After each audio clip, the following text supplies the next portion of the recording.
Good morning, good evening, good afternoon, wherever you are.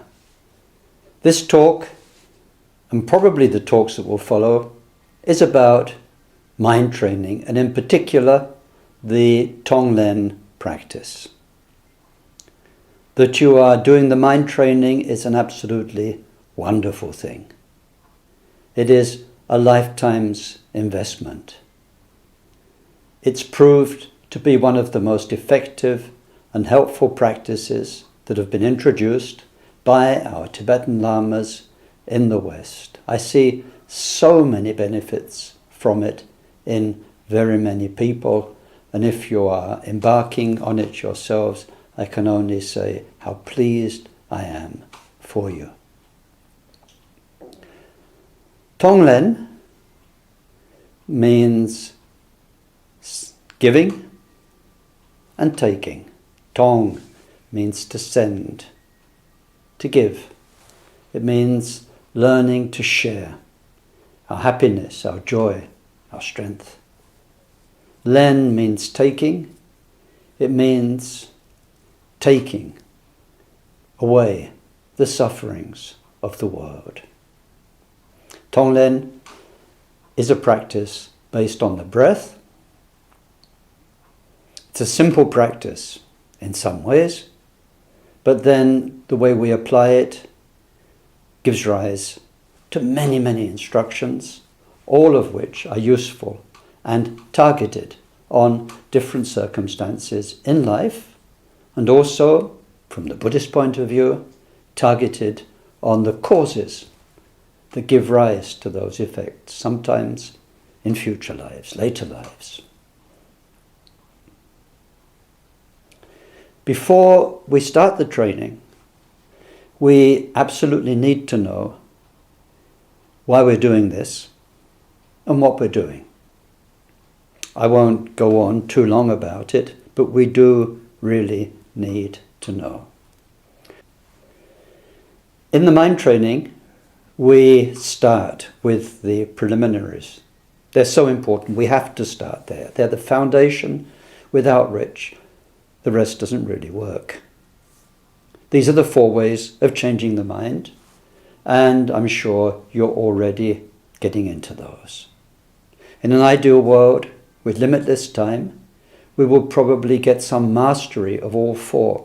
In other words, do them until our mind has actually changed. Do them until we have woken up from the sleep of ignorance that most humans are in. Do them until we have become mature human beings. Unfortunately, time passes too quickly, and in practice it's probably very useful that we learn to do this Tonglen practice as soon as possible.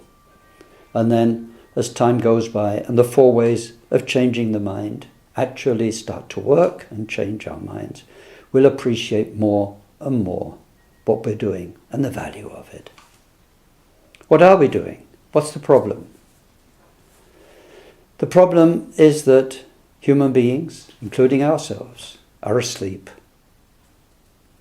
We've become, over the ages, unnatural. We're no longer connected with this world in our minds, although in reality we are totally connected with everyone and everything, but we ignore it, and we've become self-centered. And that self-centeredness expresses itself through a preoccupation, almost an obsession, with our 5 senses. We are looking for temporary pleasure through our senses. It's how samsara is defined, especially us humans. We're spending so much time making what we see as beautiful as possible, bringing nice sounds into our lives. For our bodies, we want nice touch. We want beautiful sensations, softness. We want our stomach to feel full and satisfied. We're very much into food, many human beings. We want to smell nice things. So these 5 senses preoccupy us. If there were some new invention whereby you had a little USB slot in your head and you could plug yourself in to a huge screen, second by second, see your thoughts, hear on the loudspeakers the words that are going through your mind. And if that computer also analyzed them, at the end of the day, how many of your thoughts and fantasies and memories and dreams will be about me, me, me, me. Or sometimes the bigger me, which is you and your family and friends. And how many of those thoughts will be thoughts of pure love and compassion, concern for the whole world, all other beings, humans or sentient beings. If it's me, I know, I can be honest. The loving, altruistic thoughts are so few, and the me, me, me concerns are so many. Whether it be Buddhist, Christian, or so many other faiths, or even just good people, we know that those who are awakening and who are good human beings are more and more given to everyone. When we see someone who really is helping others, not for their own ego, but because they care, all the world respects them. And those who are exploiting the world, exploiting its resources, exploiting other people for themselves, all the world thinks of as not a good human being. To become a Buddha, this heart of love for everyone must expand. But we come with a lifetime of conditioning. However it happened, it doesn't really matter. We are who we are. The past is gone, but we can work with the present moment, one moment after another, and we can make our future bright and beautiful. This is what we're trying to do. But we're against the power of habit. And the only way to change habit is with an even stronger habit. And this is Tonglen. We learn to think, to react in a different way. And that way is based on our life breath. The idea is that your life breath becomes your Dharma practice. Your life breath becomes the very expression of compassion. Actually, when we learn Tonglen in the mind training, and very properly, it forms part of a series of meditations, 4 or 5 of them. Maybe later on we'll put them all together to see what a real session of mind training is like. But for the moment, we'll concentrate on the Tonglen practice itself. Simply on the basic visualization, and then in future talks we can see how to build that up and apply it so differently. Before we start, a couple of things to say. There are various ways of practicing Tonglen, at least 4 or 5 that I've been trained in, and they target different areas of ourselves. The way we will learn is a rather special way. It's a way from the Kagyu tradition. It's a way that I learned from the 3rd Jamgon Khenpo Rinpoche in 1977. It's very special. It's a special transmission because the mind training that we do in the Kagyu tradition comes through the commentary of the 1st Jamgon Khenpo Rinpoche. So we'll use that technique, which is based on and in a way that's based on a 3-step breathing. In-breath, a little pause between the in-breath and the out-breath, and then the out-breath. That's one thing we need to know, that there are various techniques and we're using that one. Another thing we need to know is that when we do the full mind training, those who have taken refuge and those who have a connection with the lineage, then for us there is a special preliminary practice a special Guru Yoga, it's called, very much connected with the middle part of the practice, the pause between the in-breath and the out-breath. We won't do that just now.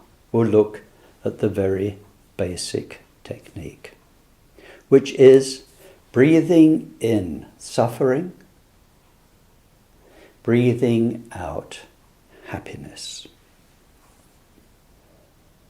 As simple as that.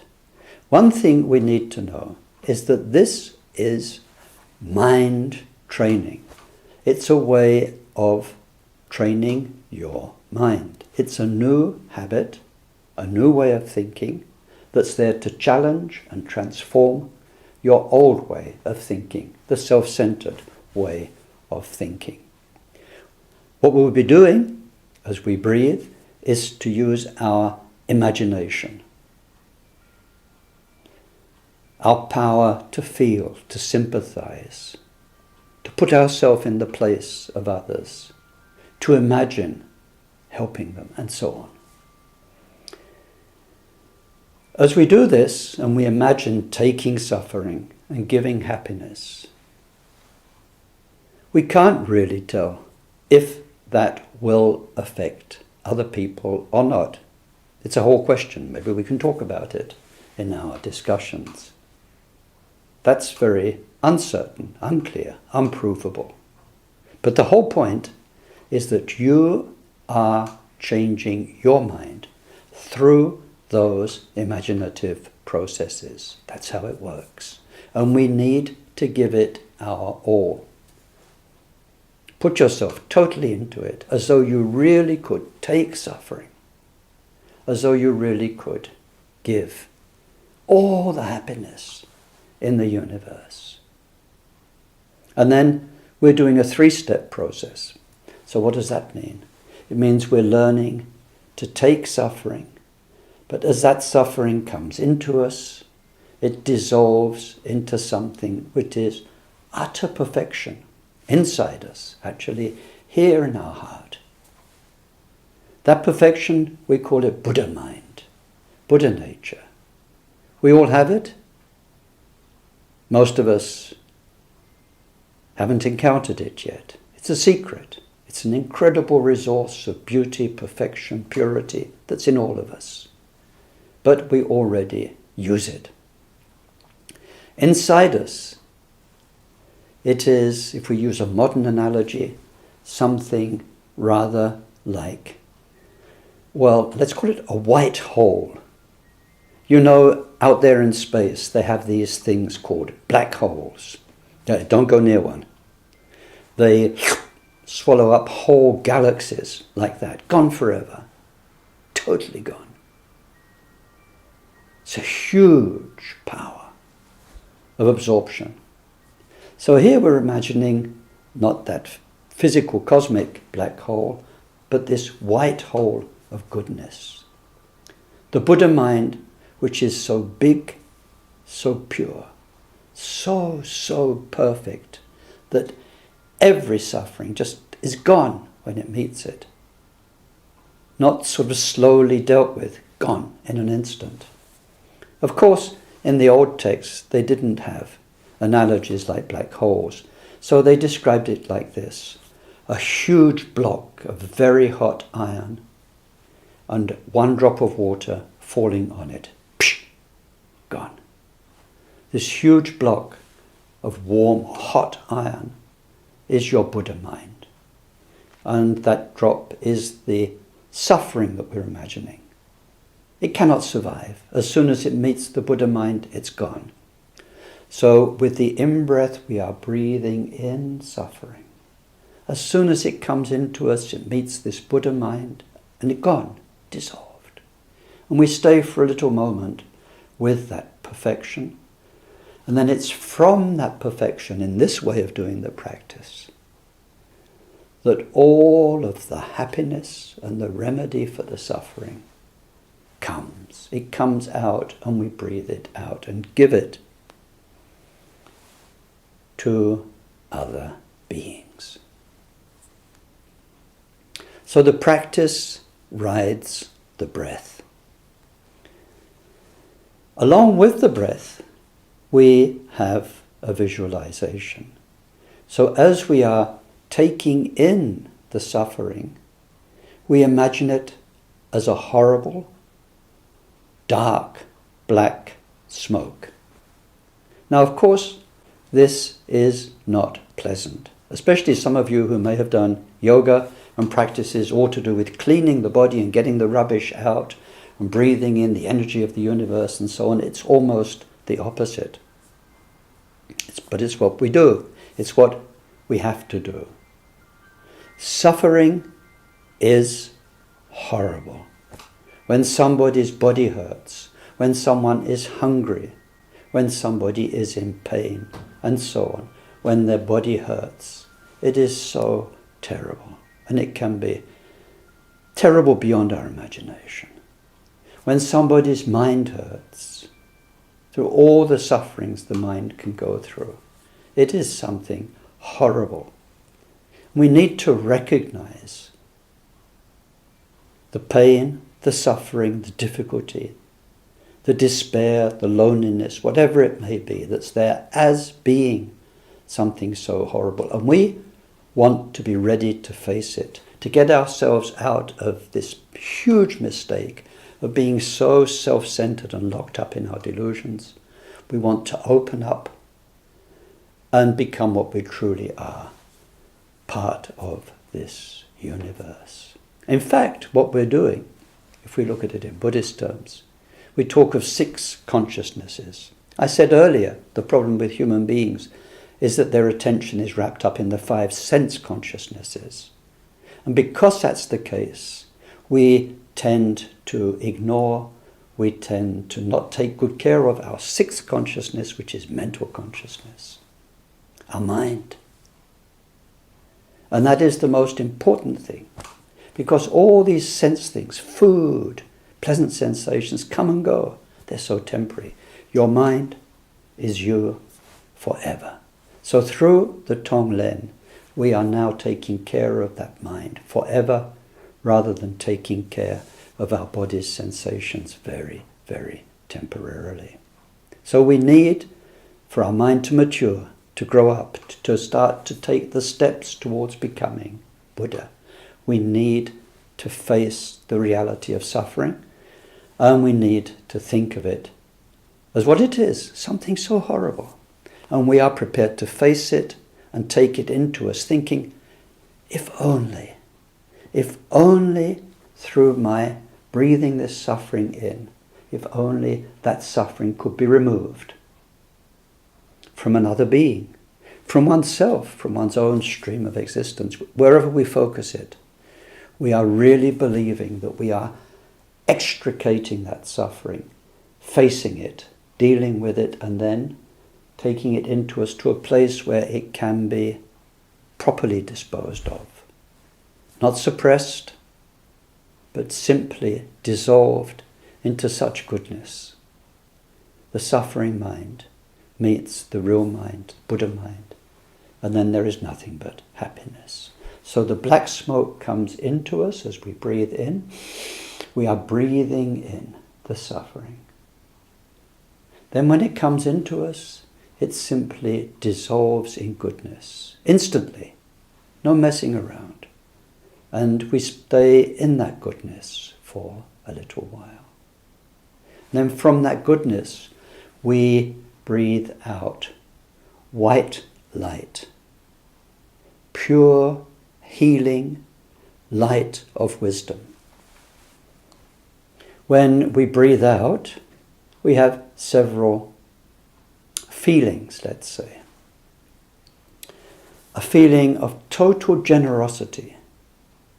The feeling that I am here for everyone. My life is a gift for everyone. We are here to serve. I am here to serve. If only I could give everything that's needed. Food for the hungry, wealth for the poor, companionship for the lonely, whatever it is. So not only is there a feeling of such happy generosity, that lovely feeling you have when you have been able to give something to somebody and make them happy. But also there is an understanding of the need for wisdom, because wisdom is what helps people help themselves. So beside giving just the remedy for the problem, one is giving also what helps remove the cause of the problem. One is giving the causes of happiness. So one is giving the wisdom so that people can, as time goes by, solve their own poverty through learning generosity, for instance, if we believe in karma. We are giving the wisdom so that people can manage their lives, beings can manage differently. This feeling of the white light then is a feeling of such joy, happiness, such a feeling of generosity, and such a feeling of giving the right wisdom, the wise thing to do, the proper solution, the very, very best solution ever. We breathe in the suffering as a foul, dark smoke. It dissolves and we spend a moment with pure, peaceful, beautiful, wise, compassionate Buddha mind. And then with the out-breath, this feeling of generosity. This feeling of giving exactly what is needed. And this feeling of giving joy.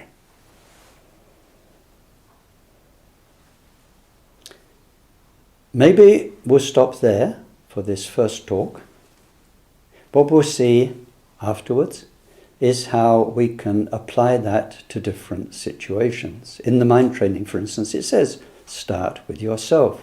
So we have a lot of suffering in our own lives. Physical suffering, mental suffering. We train with that. We start to make this relationship where from a place of perfect compassion, we are looking into ourselves and on ourselves in order to heal and deal with and face whatever is there. But maybe that is enough for today. Please think about these different points. There are some quite specific points in this talk. Why we're doing the mind training, the fact that we are doing it to train our mind. Why we're doing that? Because our mind is under such power of habits of self-centeredness. And then how we do it, following the breath, with the visualizations of smoke, Buddha nature, and white light. We need to train in doing that. One last thing, when we do it, we train in short but perfectly focused sessions. 2 minutes, 3 minutes, it's enough. Then you take a break, then you do some more. Please, no half an hour of sort of wishy-washy, sort of breathing something in, sort of breathing something out. That will never change your mind. We need a professional approach to our mind. We have so much work to do, so little time to do it in. Thank you very much for joining me in this session. I wish you such success with your practice. It will be a gift to yourself and to everyone. Bye-bye.